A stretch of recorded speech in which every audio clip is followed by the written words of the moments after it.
Halo semua, salam sejahtera Malaysia, tuan-tuan dan puan yang amat dihormati. Adakah ini satu lagi kejutan buruk untuk kepimpinan pembangkang? Setelah disahkan, Dun Nenggiri akan memilih semula pada 17 Ogos ini. SPR sudah menetapkan 17 Ogos sebagai hari mengundi bagi mengisi kekosongan kerusi Dun Nenggiri yang sebelum ini diisytiharkan kosong. Pengerusi SPR Ramlan Harun berkata, hari penamaan calon pula ditetapkan pada 3 Ogos. Namun saudara-saudara, berkaitan dengan ini, menurut Azizi Abu Naim, berkata, beliau bertanding pilihan raya guna logo parti lain. Dengan watika calon ditandatangani Setiausaha Agung PAS, Taqiyuddin Hasan. Dan menurut Azizi, akta anti lompat tak terpakai. Saya tanding Nenggiri guna logo PAS. Bekas adun Nenggiri, Azizi Abu Naim mendakwa akta anti lompat tidak terpakai terhadapnya, memandangkan beliau bertanding menggunakan logo PAS dengan watika calon ditandatangani Setiausaha Agung parti itu, walaupun menjadi ahli bersatu. Nah, ini satu perkara yang membingungkan.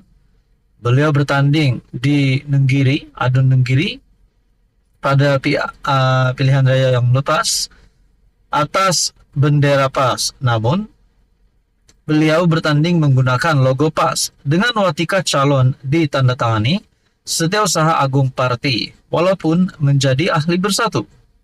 Katanya, perkara itu sudah dijelaskan kepada Presiden Bersatu.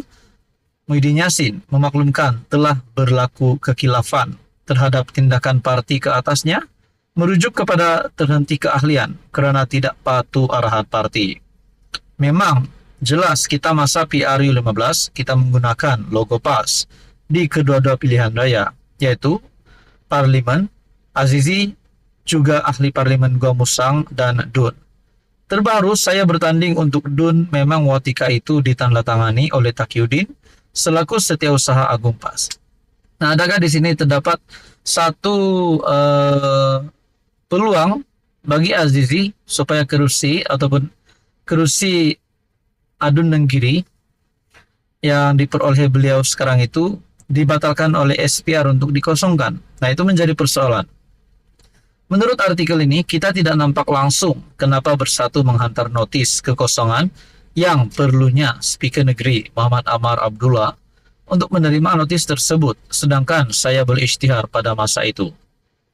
Azizi juga memberi contoh bekas ahli Parlimen Pasir Mas, Ibrahim Ali, yang pernah bertanding bebas namun menggunakan logo PAS.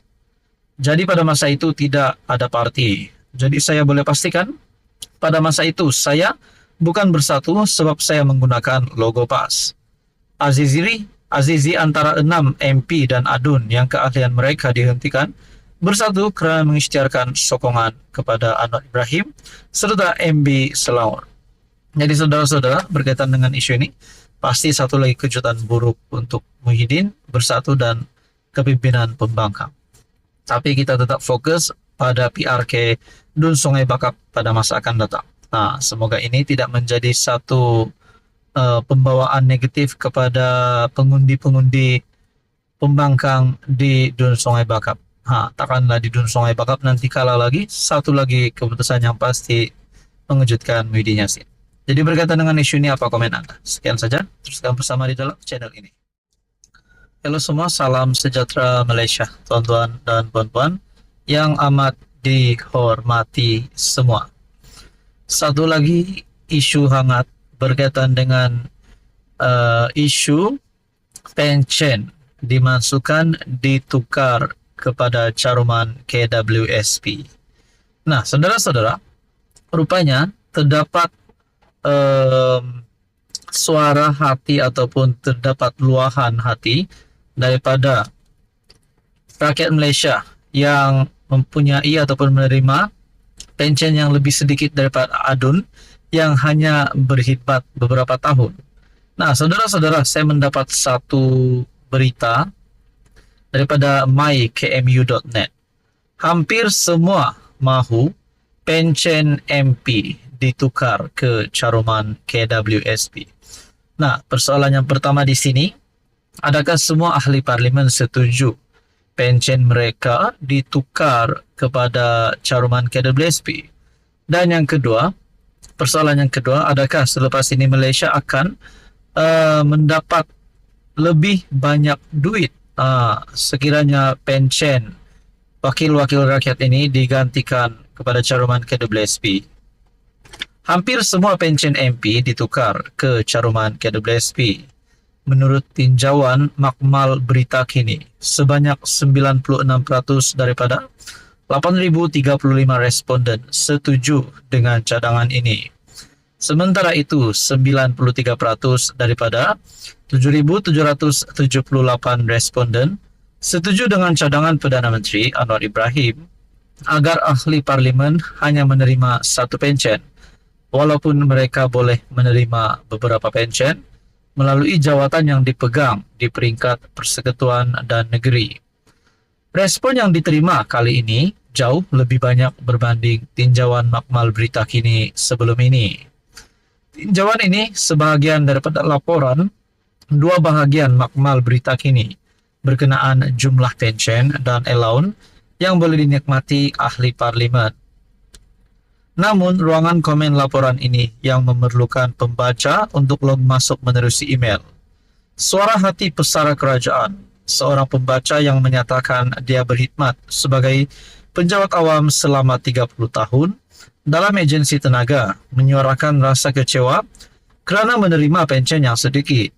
Walaupun jika dibandingkan dengan pencen adun, apatah lagi ahli parlimen yang hanya berkhidmat selama satu penggal.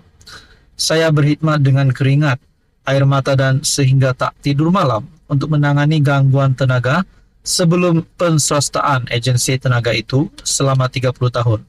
Pencen saya hanya RM2.200 sebulan. Sedangkan seseorang yang jadi adun selama 36 bulan dapat lebih 3.000 sebulan. Memang tak adil, tulisnya. Pembaca lain pula mempersoalkan jika MP memang layak menerima pencen dan allowance jika mereka gagal memberi khidmat kepada rakyat seperti yang diharapkan. Macam mana kalau ahli parlimen hanya makan allowance dan gaji buta dan tak bantu rakyat di kawasan mereka? Kalau ikutkan memang tak adil dapat allowance yang banyak selain tuntutan yang boleh dibuat. Jadi saudara-saudara, menerusi artikel daripada mykmu.net berkongsi bahawa cadangan daripada Datuk Seri Anwar Ibrahim agar ahli parlimen hanya menerima satu pencen, walaupun mereka boleh menerima beberapa pencen melalui jawatan yang dipegang di peringkat persekutuan dan negeri. Jadi adakah selepas ini, setelah hampir semua melalui responden ini setuju mahu pencen MP ditukar ke caruman KWSP, adakah ini akan sedikit sebanyak kalau memang benar-benar akan dilaksanakan? Akan ada kesan daripada ahli parlimen dan adun sehingga mereka boleh meletakkan jawatan ataupun sehingga boleh keluar daripada kerajaan bagi yang menyokong kerajaan yang berada di dalam blok kerajaan pada hari ini. Jadi apa komen anda berkaitan dengan isu ini? Sekian saja, teruskan bersama di dalam channel ini.